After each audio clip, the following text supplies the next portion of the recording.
და ჩვენ ისევ დაუბრუნდებით დავით მაღრაძის მიერ გავრცელებულ განცხადებას კიდევ ერთხელ შეგახსენებთ, რომ მაღრაძემ განცხადება გააკეთა და მოქალაქეებს თხოვა, რომ მივიდნენ ცენტრალურ საარჩევნო კომისიასთან და ითხოვონ, რომ ხმის დათვლის პროცესი უფრო დაჩქარდეს. მაღრაძე საზოგადოებას მოუწოდებს, რომ საარჩევნო ადმინისტრაციასთან შეკრება 2 საათზე მოხდეს.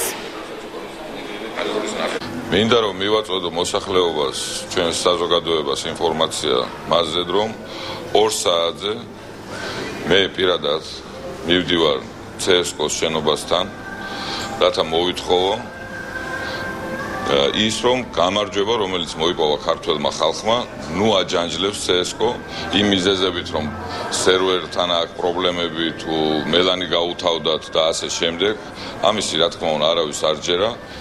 ძალიან მარტივად არის საქმე შეერთებულ შტატებში, როდესაც ტარდება რამდენიმე დონის არჩევნები, ეს არის ადგილობრივი საპარლამენტო თუ საპრეზიდენტო, სენატსაც როდესაც ირჩევენ, 300 მილიონი და მეტი ხმის დათვლა ხდება 12 საათზე ნაკლებ დროში.